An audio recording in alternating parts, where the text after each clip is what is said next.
You see, it all starts with a baby who's at the age of 6 months, and the mother says boo and scares the hell out of the baby, gives it the hiccups, and then the baby giggles, and there's its first moment of fear. Later on, it's on a swing, getting higher and higher, and catching its breath when it goes too high. And so it goes. We all enjoy, shall we say, putting our toe in the cold water of fear. Shall we call it this fright complex is rooted in every individual. Alfred Hitchcock is widely considered to be one of the greatest directors in cinematic history. He's oftentimes referred to as the master of suspense. Despite directing his last film in the 1970s, movies like The Birds, Rear Window, and the masterpiece Psycho still haunt us today. He's had 9 films so far added to the National Film Registry for preservation. He's influenced generations of filmmakers including Steven Spielberg, Brian De Palma, David Fincher, Martin Scorsese, Christopher Nolan, and Guillermo del Toro.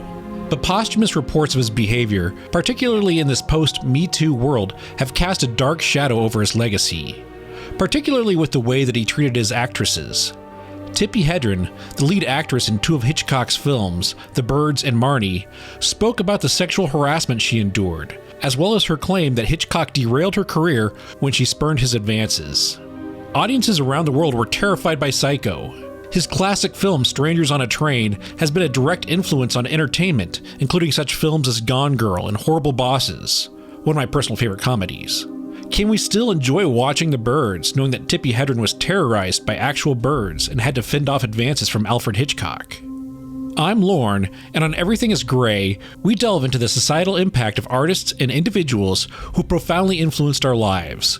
We strive to reconcile their contributions with their actions and beliefs.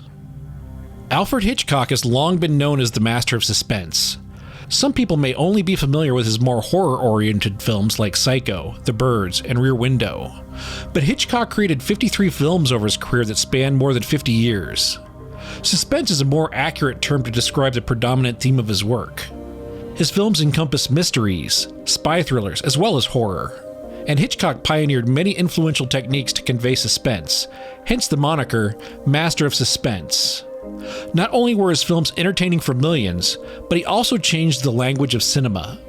Here's Exorcist director William Friedkin talking about why Hitchcock was the master of suspense. The director who most influenced me and almost everyone else is Alfred Hitchcock, because he basically invented suspense for the cinema. And what is suspense as defined by Hitchcock is letting the audience in on what is likely about to happen before the characters in the scene know it's going to happen.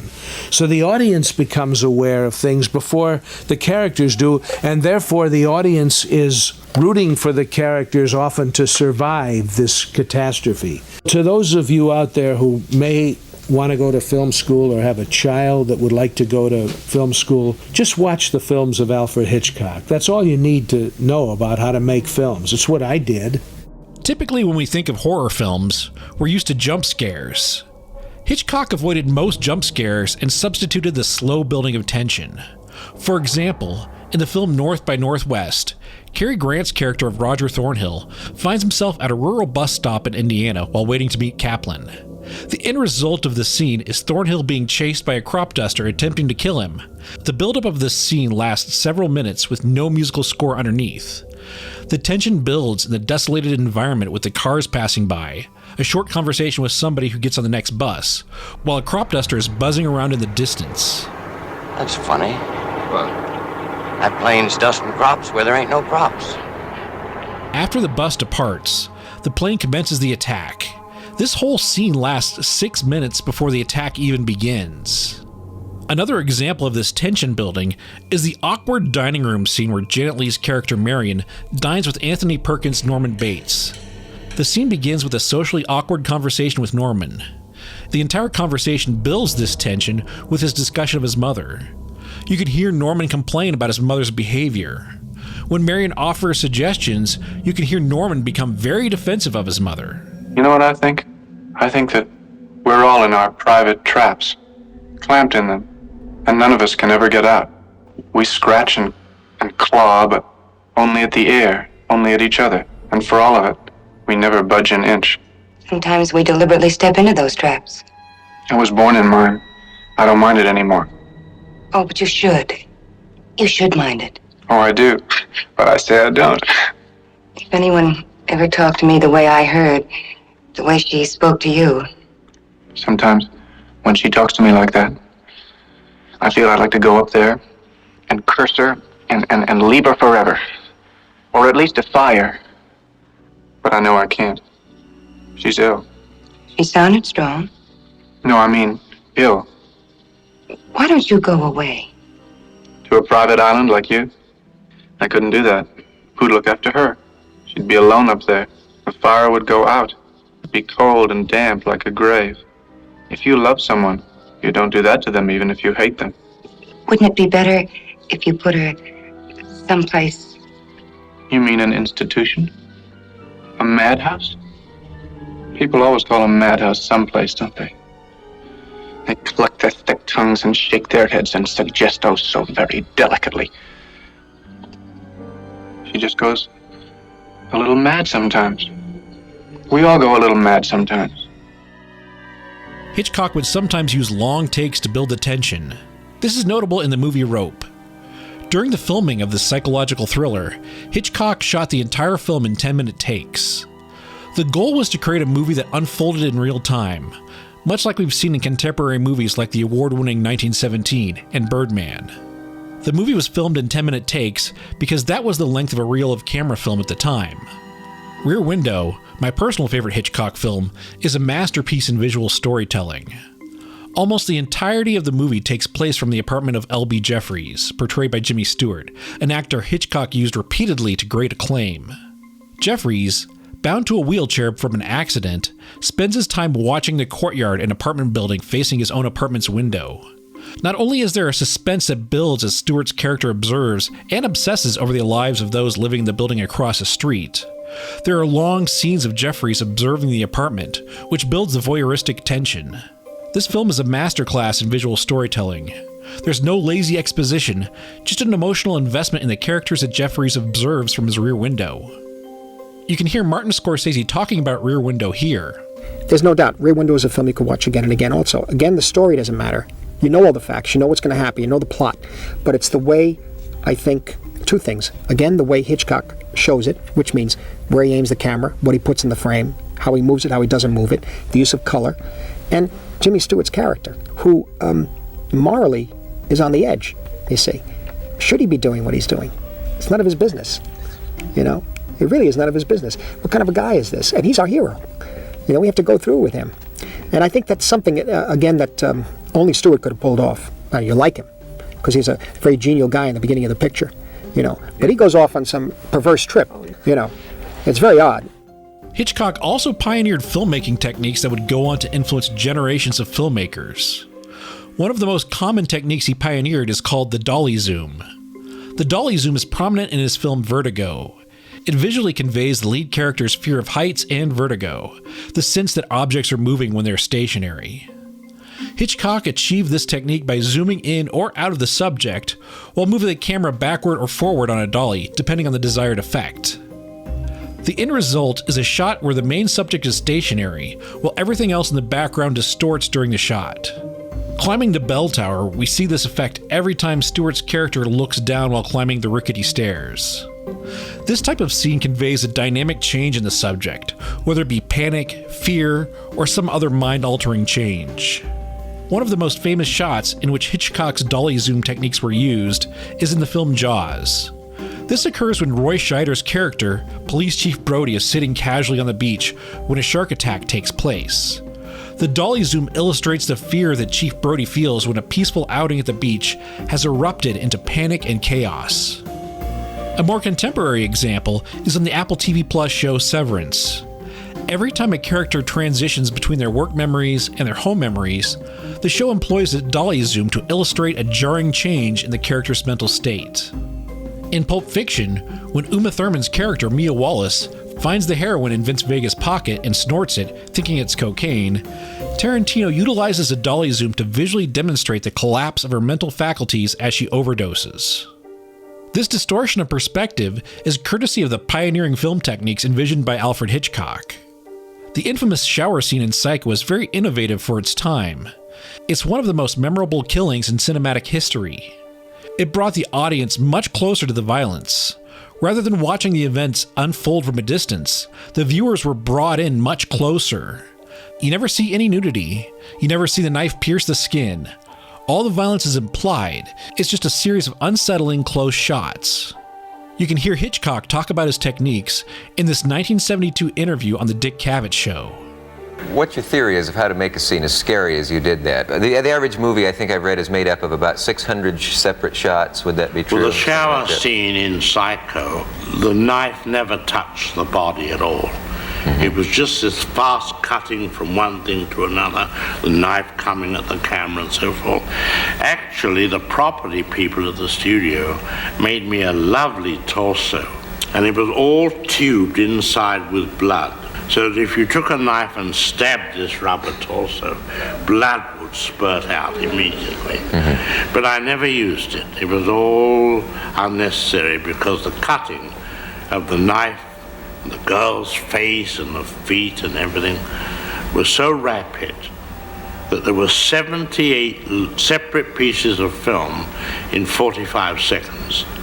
So this fear came from the putting together yes, later, sure. not anything. Well, anything that you can involve an audience so close is much better than seeing it from a distance. I think there's nothing more boring than a barroom brawl in a Western.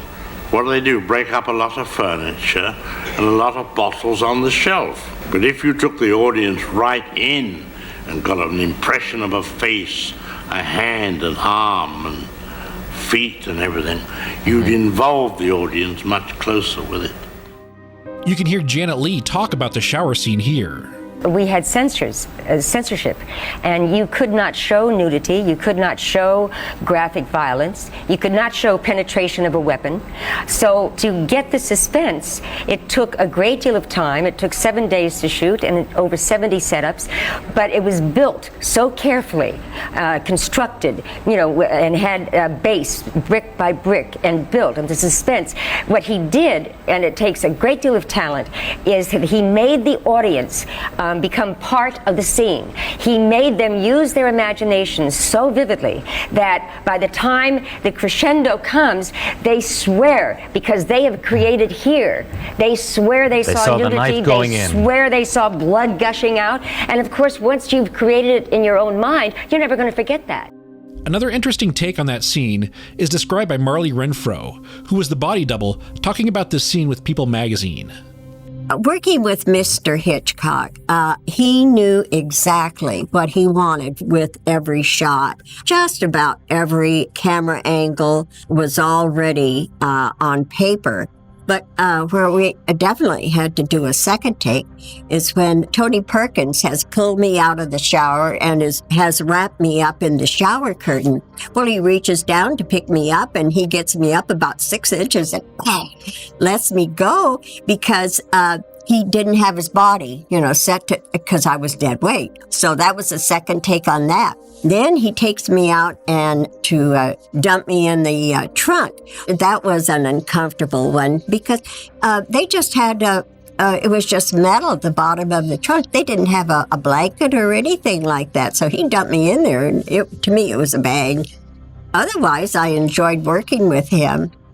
Interestingly, Janet Leigh has stated that all the shots in the shower scene were of Leigh's. However, Hitchcock has stated that all of the shots that didn't have Janet Leigh's face were of Renfro.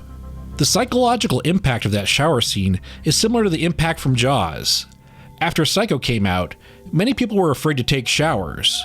Jaws, on the other hand, had many people afraid to swim in the ocean. Janet Leigh has stated that she had not taken a shower since filming that scene herself.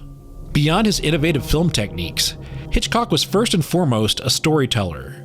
His use of visual storytelling and suspense has created iconic films that have stood the test of time. In Rear Window, the protagonist Jeffries voyeuristically watches his neighbors out of boredom from his earlier career as a combat photographer. The audience becomes just as much of a voyeur as Jeffries. Hitchcock showed the audience, rather than told the audience what was taking place. the audience is then able to form their own opinions about the characters and their actions through their own voyeurism.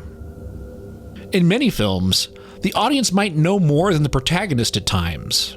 Rear Window gives the viewer the exact same information that the protagonist has. When Jeffries nods off and misses the action of his neighbors, we miss that same information as well. As the movie progresses, we can empathize with Jeff because of the parity of information. There's no film score, with the exception of the opening and closing credits.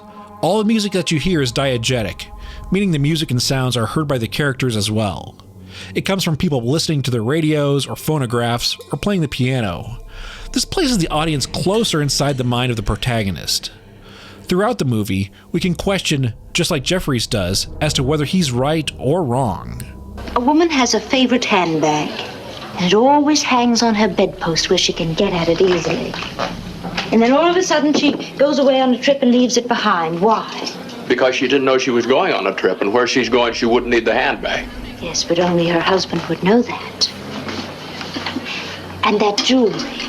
Women don't keep their jewelry in a purse getting all twisted and scratched and tangled up. Will they hide in their husband's clothes? They do not. And they don't leave it behind either. The making of Psycho broke many of the filmmaking conventions at the time. Over 60 years later, some of them may sound silly, but films made in that era had to follow the Hays Code for censorship. The Hays Code was a system of self-censorship for Hollywood films that was adopted by the MPAA. It contained a list of do's and don'ts. The code was enforced from 1934 until 1968, when it was replaced by the rating system that we have today in the US. In fact, Psycho actually broke some of the rules of the Hays Code. It was the first major US film after the silent era to show a toilet. In fact, it was the first post-Hays Code film to show a toilet actually being flushed. Hitchcock also broke another Hollywood convention by killing the lead character part of the way through the movie. This disrupted the traditional three-act structure that movies typically use. Janet Leigh was shown to be the main protagonist of the film, only for her to be killed part of the way through the movie. One controversial requirement Hitchcock made was that any theater showing Psycho would not allow patrons to enter the movie after it began. This was unheard of at the time, and one of the reasons why I usually see films at the Alamo Drafthouse. Hitchcock didn't want audiences to be confused. He deliberately wanted people to see that she was the lead actress in the film so they could be party to the movie killing her off after setting up the movie to revolve around her. He also didn't want people to spoil the twist ending, so he actually had theaters post signs to avoid spoiling the ending for others. The infamous shower scene in Psycho was groundbreaking in Western cinema at the time. The scene was made up with 78 different camera setups. It had a total of 52 cuts in 45 seconds. During the shower scene, as an audience, we switch between perspectives of the killer and the victim, putting us up close during this iconic scene. A scene in which the violence and nudity is implied, something that would help skirt the Hays Code. Again, we never see any nudity or weapon penetrate the skin, both of which were prohibited by the Hays Code. But with the quick cuts, our brains make us think we saw something that we actually didn't see. Psycho also had shots that put the audience in the perspective of the killer, one of the first films to do that. We get a voyeuristic view of Janet Leigh's character Marion being spied on by Norman Bates through a hidden hole. There are shots that put us in this first-person view of Marion as Norman Bates spies on her changing clothes from the room next door. Hitchcock's The Birds, which starred Tippi Hedren, who we'll talk about here in a bit, laid the foundation for most apocalyptic movies since then. It's a survival film where the origin of the bird attacks is unknown. Throughout the film, we follow Hedren's character Melanie as she tries to survive. The ending is ultimately ambiguous. This influenced many filmmakers, including George Romero, who created the contemporary zombie apocalypse film that we talked about in our previous episode. At a time when audiences always expect an explanation for everything, Hitchcock left them with none. Only questions as to the future of the characters and the world. As the master of suspense, Hitchcock was unparalleled with his visual storytelling and groundbreaking filmmaking techniques. However, he was a flawed man. He had a troubling legacy with the way that he treated his actresses in his films. Tippi Hedren, who starred in 2 of his films, The Birds and Marnie, opened up about Hitchcock's obsession and romantic overtures towards her, and even alleged that he sabotaged her career when she spurned his advances. Hitchcock developed a fixation on Hedren, who would star in 2 of his films. In 1961, she signed a 7-year contract with the director. The first she made for him was The Birds in 1963, and the second one was Marnie, released 1 year later. For the sake of transparency, some of the claims against Hitchcock haven't been substantiated, but some of them have by various crew members, including his obsession with Hedren. In her 2016 autobiography, Tippi, she discusses Hitchcock's obsession with her. While filming The Birds, Hedren details that while they were riding in his limousine, Hitchcock threw himself on top of her and tried to kiss her. She alleges that Hitchcock retaliated against the spurning of his advances for the rest of the film shoot. Supposedly, Hitchcock had ordered the cast and crew of the film not to interact with her. She was only allowed to speak directly with Hitchcock. This made Hedren feel isolated while shooting this difficult film. You can hear Hedren discuss her experience working with Hitchcock in this 2016 interview on Larry King Live. Was it sexual? Was he after you physically? Yes, but that didn't happen until we were almost finished with Marnie. And, it really was so upsetting to me that he would pull that card. That I... Was The Birds before that? Mm-hmm. He never did it during The Birds? Never, no. Was he okay up to then? Yes. Easy to work with? Oh, yes, and he and Alma were my drama coaches, and... it was a perfect situation, just perfect. So what did you make of it when it happened near the end of Marnie? It was the end of Marnie, and it was just very disappointing and disturbing, and a situation that I couldn't live with. So I said I wanted to get out of the contract, and he said, well, you can't. You have your daughter to take care of, and your parents are getting older. And I said, well, you know what, they would be more concerned about my level of integrity than that. And it's funny that today you see a lot of sexual predators, right? Yes, unfortunately. Did he actually touch you? No. But he made it clear what he wanted. Yes. I really have the capabilities of separating the artist from the man. And so you compartmentalize? Yes. How good a director was he? Oh, awesome. Really wonderful. While filming the attack scene in the attic, Hedren has said that Hitchcock had told her that mechanical birds were to be used in the scene. According to her, Hitchcock said that the mechanical birds weren't working, so they had to use live birds. She claimed that she spent days working on the attic scene being pecked and scratched by live birds. After watching the scene again myself, there are definitely mechanical and live birds in this scene. Although with the Psycho shower scene style editing, it's hard to see which ones were directly interacting with Hedren. Since she was under contract with Hitchcock, Hedren proceeded to star in his next film, Marnie. This was more of a suspenseful film rather than the ominous horror of The Birds. Although still under contract with the director, Marnie would be the final film that she would make with Hitchcock. Hedren did not levy any serious accusations against Hitchcock until 2004, with the release of Hitchcock's multi-book biographer Donald Spoto in his book Spellbound by Beauty. In this book, Hedren detailed her accusations against the director, which included Hitchcock's obsession with her, as well as some of the allegations of sexual harassment. Hedren has accused Hitchcock of ruining her career due to her spurning of his advances. She technically was still under contract with the director, but he let her perform in multiple movies after Marnie. This contradicts some of her claims. However, what went on behind the scenes in Hollywood are unknown. Her work after Marnie was considered lackluster. Not particularly with her acting, although her abilities definitely has some detractors. But most of her roles were flops, or working on projects that ultimately were canceled. According to IMDb, she had a total of 6 roles from when Marnie was released until Hitchcock's passing in 1980. One of her main projects was the movie Roar, which she produced with her husband Noel Marshall, which also starred her real-life daughter, Melanie Griffith. In the 5 years that they filmed Roar, there were a total of 72 cast and crew members injured while filming with real lions. Fortunately, there were no fatalities, but how the hell do you not see that coming? While there are some that have doubts regarding Hedren's accusations against Hitchcock, delayed disclosure is very common amongst survivors of abuse, especially from those under the thumb of the cruel Hollywood star-making machine. This is born out of fear, shame, and trauma, and concern regarding the future of their career, especially in a pre-Me Too world. We've seen directors, producers, and actors who have taken their position of power and used it to exert control over women and men who don't have the same power. One of Hitchcock's major leading ladies was Grace Kelly. Kelly starred in Rear Window, Dial M for Murder, and To Catch a Thief. She had a much different experience working with Hitchcock. All three of these films were released between 1954 and 1955, 5 years before the release of Psycho, the Birds, and Marnie. From every source, Kelly and Hitchcock had a wonderful professional relationship, and they shared a mutual admiration for one another. He described her as the epitome of the icy cool blonde, the archetype usually seen in Hitchcock's leading ladies. She later left Hollywood to become Princess Grace of Monaco after marrying Prince Rainier III. She never made another film after 1956, although that's not from a lack of trying on Hitchcock's end. When entering the pre-production phase for Marnie, prior to filming The Birds, Hitchcock wanted to hire Princess Grace to portray the lead character. Grace had to turn down the role for a whole host of reasons, which included her royal duties as well as still being under contract with MGM. Many people theorize that the poor treatment of Tippi Hedren was due to Hitchcock's response to losing Grace Kelly as a leading actress.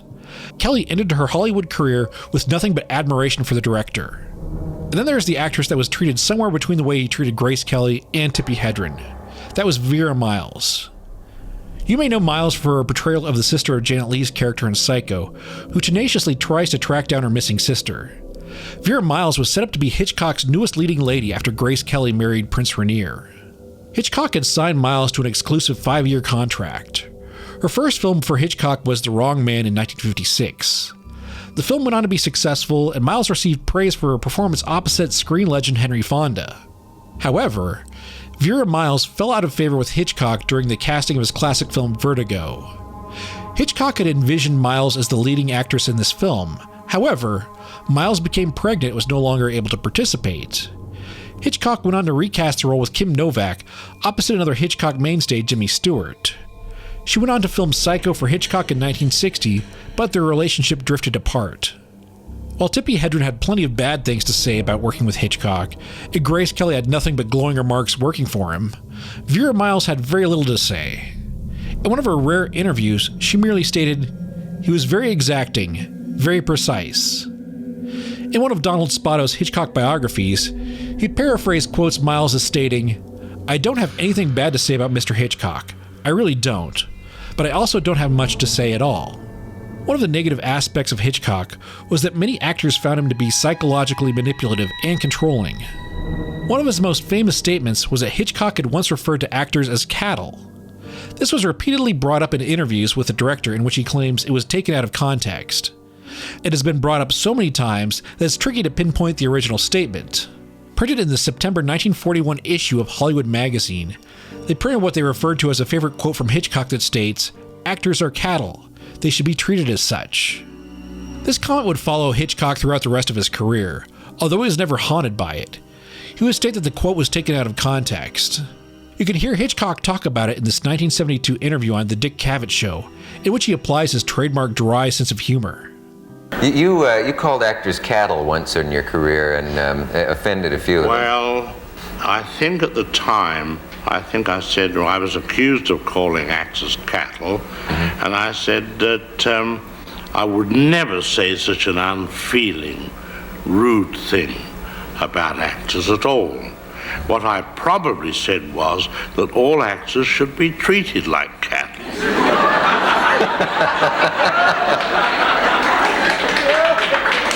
I see. And you went on to do that. In a nice way, of course. Yes. There have been many discussions of Hitchcock with regards to sexism in his films. Female characters are usually portrayed as merely the objects of male desire or obsession. Women who are punished for stepping outside of traditional female roles, as seen with the character of Marion in Psycho. You can hear Hitchcock talk about women's fear in this 1964 interview with the BBC. Do you think when making films that women are frightened by different things from the things that frighten men? Oh, I would say so, yes. I would definitely say that, after all, women are frightened by a mouse. Men are. You don't see men jumping on chairs and screaming. So there are definitely different things. So when you make a film, are you setting out to frighten men or women? Women, because 80% of the audience in the cinema are women. Because, you see, even if the house is 50-50, half men, half women, a good percentage of the men has said to his girl, being on the make, of course, "What do you want to see, dear?" So that's where her influence comes as well. So men have very little to do with the choice of the film. However, Hitchcock did create strong female characters in his films. There's the female archetype associated with his work, referred to as the Hitchcock blonde. This is described as a female character who is cool, icy, blonde, intelligent, and mysterious. This type of character is seen in many of his films. Examples of this are Grace Kelly in Rear Window, Dial M for Murder, and To Catch a Thief, Kim Novak in Vertigo, Tippi Hedren in The Birds, and Janet Leigh in Psycho. This archetype influenced the characters of future film directors, including Catherine Trammell in Paul Verhoeven's Basic Instinct, perfectly portrayed by Sharon Stone, the character of Amy Dunn portrayed by Rosamund Pike in David Fincher's Gone Girl, and Betty Draper from the AMC series Mad Men portrayed by January Jones. Hitchcock has gone down in film history as one of the greatest and most innovative directors since the medium began. Most of his notable works were released from the 1930s through the 1960s, so it's important to keep in mind how new the film industry was then. Directors were afforded more opportunity to experiment in mainstream films than they are today. While Hitchcock does have a troubling past when it comes to making films, to me it seems that nothing he's done should prohibit anyone from enjoying his movies. There certainly are problems with the way he treated actors, including psychological manipulation and accusations of sexism, but rather than dismiss his brilliant work, we should use these stories as a starting point for discussion about how films are made and what accountability directors have. I'm Lorne with Everything is Gray. Thanks for listening. This episode was written and produced by Lorne Bregitzer. This episode is dedicated to anybody who felt a tiny bit of fear stepping into the shower after watching Psycho.